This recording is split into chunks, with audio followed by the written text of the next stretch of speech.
नमस्कार बच्चों, आज हम 9th क्लास के विज्ञान की वर्कशीट नंबर 57 करेंगे, जिसमें हम हमारा जो गुरुत्वाकर्षण का चैप्टर है उसी को ही आगे कंटिन्यू कर रहे हैं, जिसमें हम जानेंगे कि गुरुत्वीय बल के प्रभाव में गति यानी गुरुत्वीय बल के कारण किसी वस्तु के गति में क्या चेंज आता है, क्या बदलाव आता है, वो सब जानेंगे। ज्ञान, क्या तुम बता सकते हो यदि मैं निर्वात का मतलब होता है बच्चों जहाँ पे हवा भी मौजूद ना हो, यानी एक ऐसी जगह जहाँ से हम हवा भी हटा दें। हम सभी सुनते आए कि हवा हर जगह है, लेकिन हमने क्या किया, एक ऐसी जगह में से हवा को भी हटा दिया। तो ज्ञान पूछता है कि यदि मैं निर्वात में समान आकार की एक लोहे की और एक प्लास्टिक की गेंद को समान ऊंचाई से एक साथ नीचे गिराती हूँ, तो कौन सी गेंद धरती पर पहले गिरेगी। यानी इसने बोला ये एक ऐसी जगह है जहाँ पे हवा भी नहीं है, यानी ये एक निर्वात है। समान आकार यानी दोनों ही बोलों का आकार तो समान है, एक है लोहे की गेंद, दूसरी है प्लास्टिक की गेंद। अब यहाँ पे आकार ही सेम है, लेकिन हमारा जो लोहा होता है वो होता है भारी और जो प्लास्टिक है वो होता है हल्का। समान ऊंचाई से उन्हें ऊपर से छोड़ दिया, उन्हें गिरा दिया, तो कौन सी गेंद धरती पर पहले गिरेगी। आप बताइए कि कौन सी गेंद को पहले गिरना चाहिए। दीदी, मेरे अनुमान से लोहे की गेंद का द्रव्यमान अधिक होने की वजह से वह प्लास्टिक की गेंद से भारी है, अतः लोहे की गेंद पहले गिरेगी। आई होप आपने भी यही सोचा होगा कि लोहे की गेंद भारी है तो वो जल्दी नीचे गिर जाएगी। ज्ञान, जैसे कि हम जानते हैं पृथ्वी प्रत्येक वस्तु को गुरुत्वाकर्षण बल से खींचती है, जिसे हम कहते हैं गुरुत्वीय त्वरण उत्पन्न होता है।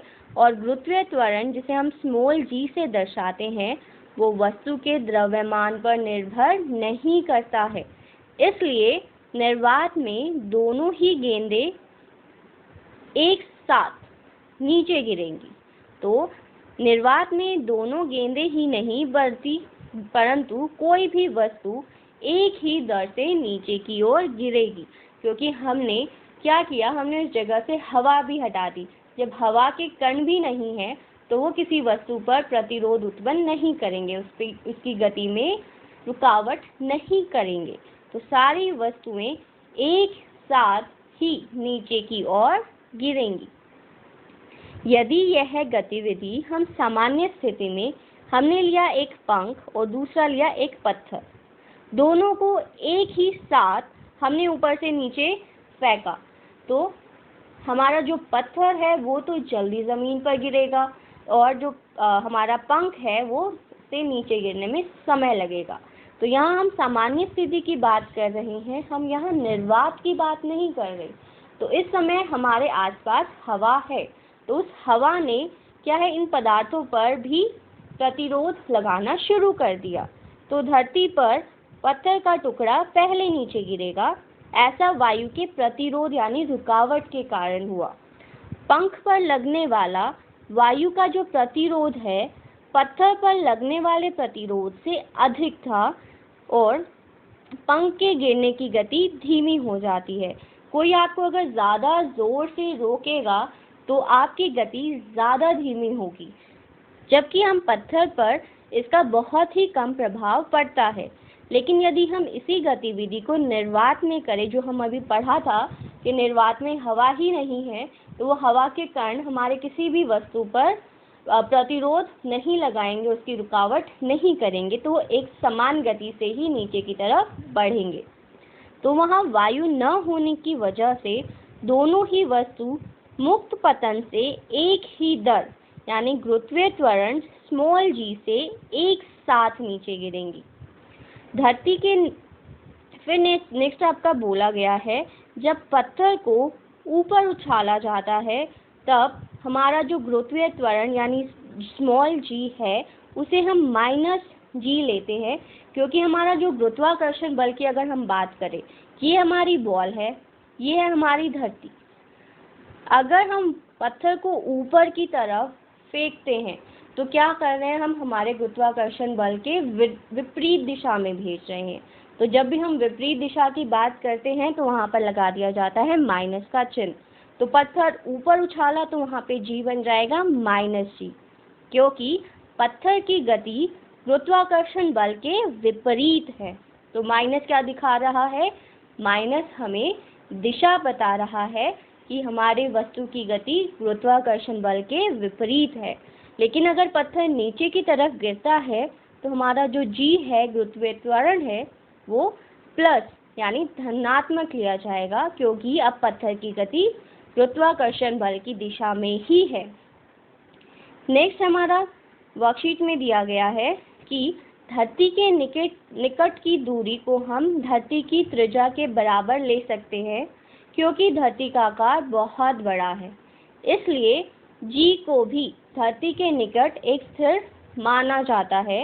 इसी कारण धरती पर गिरने वाली वस्तु जैसे कि पत्थर के लिए जो हमारे गति के 3 समीकरण थे, वो हमारे a जो हमारा त्वरण है वो बदल जाता है गुरुत्वीय त्वरण यानी स्मॉल g में।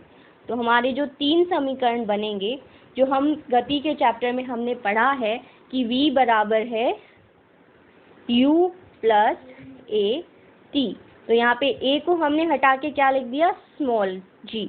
तो जहाँ जहाँ हमारे गति के समीकरणों में त्वरण आता है, त्वरण बदल जाता है हमारे गुरुत्वीय त्वरण में।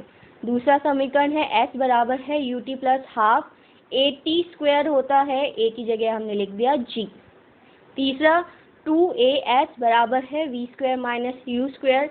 तो a की जगह अगर हम g लिखेंगे तो हमारा समीकरण बनता है 2gs बराबर है v square minus u square.